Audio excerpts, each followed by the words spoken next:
弟兄姊妹平安，今天是2023年的4月17号。今天的经文是诗篇114篇，士师记第6章36节到40节，哥林多前书第15章12节到20节。今天要跟大家分享的主题是传什么。说到基督信仰的福音，使人认识基督信仰，领人信主，我们都称为是传福音。到底传福音是什么？或者是说福音的内涵是什么？大部分的人都说福音就是耶稣基督降生的好消息。在马太福音第2章以及路加福音第2章，的确的是记载了这样的一个福音的好消息。但是上帝的福音并不是这样就停止了。耶稣基督的降生是代表了上帝的同在，这个以马内利的应许，但并不是说我们所传的福音仅有的重点。更重要的是，上帝的怜悯，他是透过耶稣基督的代罪、受苦、受难、受定、死亡以及埋葬，还有复活。复活是福音的重点，如同保罗所说的，没有复活，那我们所传的就归于空空的了。在这个受难、受定以及死亡，对许多人来说都是难以理解的事情以及过程。但是若是不透过这些过程，我们就更不能明白上帝的旨意。上帝总是用特别的方式来呼召人，来拯救人，来表达他的旨意。在士师记当中，我们看到的上帝对于基甸所用的一个方式也是非常的特别。基甸这样对上帝说：你说过要用我来解救以色列，那么我放一些羊毛在我们打麦子的麦场上，如果早晨只有羊毛有露水，地面是干的，我就知道你要用我来拯救以色列。当然，上帝就这样的回应了基甸的要求，因为他事实上是要呼召基甸成为他的仆人。圣经就记载了上帝的作为，他说一切都照他所说的发生了。基甸一大早起来，他挤一挤羊毛，竟挤出一碗露水来。但是呢，基甸却仍然是不甘心、不死心，他再次的向上帝要求证据。他又对上帝说：请别向我发怒，容我再求一次，要用羊毛试一次。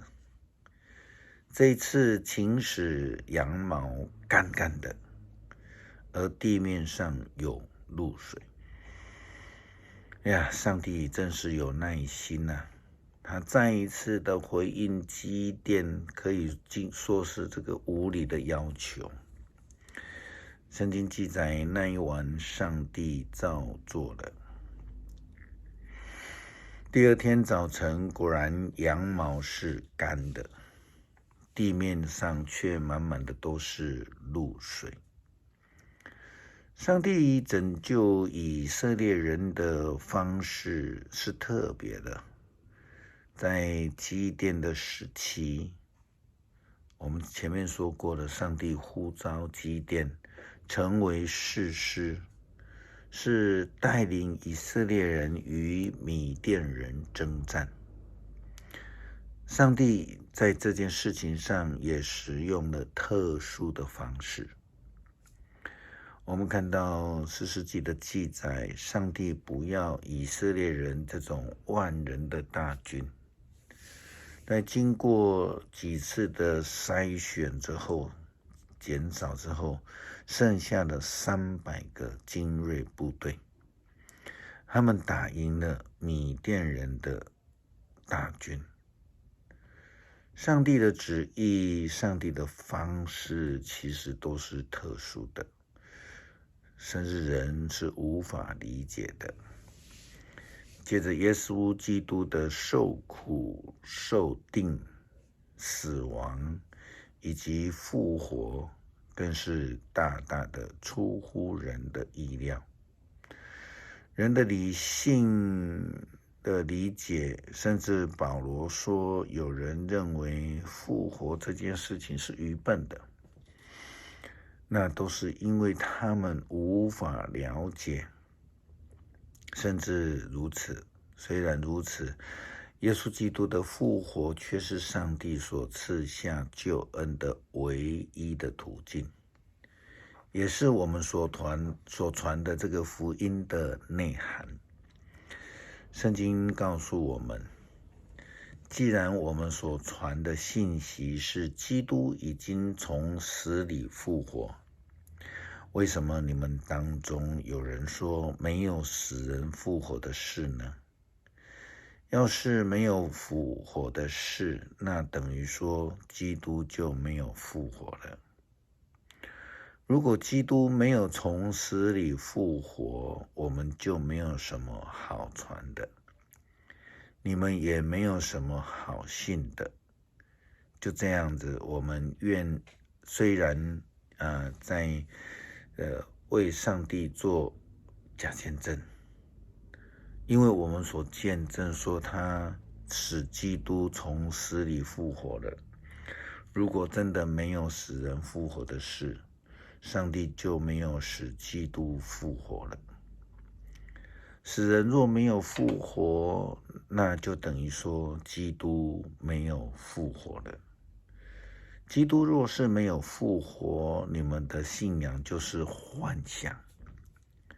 你们虽然迷失在这个罪当中，这样的话，死了的基督就算是灭亡了。如果我们信基督的人只在今生有盼望，我们就比世界上任何人更可怜了。然而事实上，基督已经从死里复活了，这是要保证已经死了的人也要复活。我们所传的是真实的，不是假造的。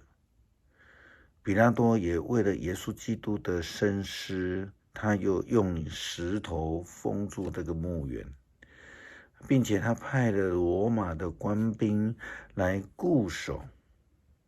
但是在受难的第3天的清晨，连官兵都守不住，大石头也关不住耶稣基督复活的事实。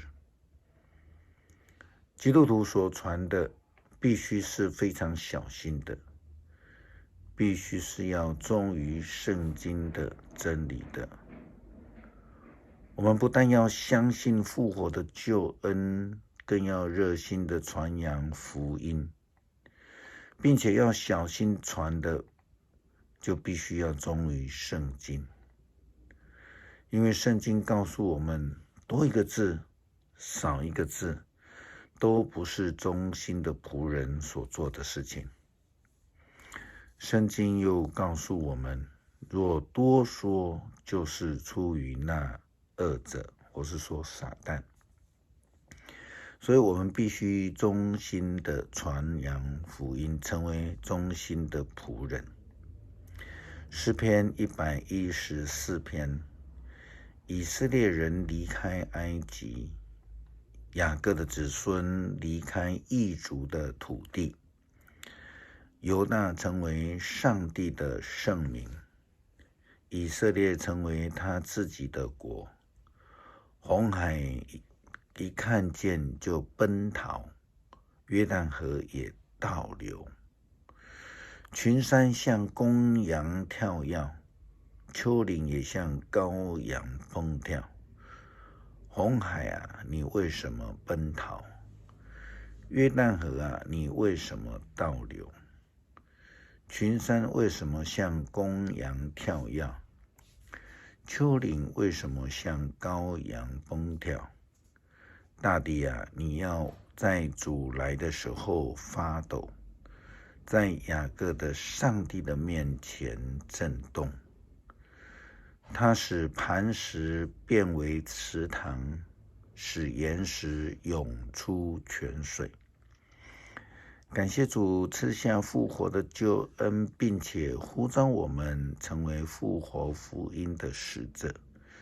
求主帮助我们成为忠心传扬福音的仆人，成为好的见证。感谢主，祷告奉主耶稣基督圣名求，阿们。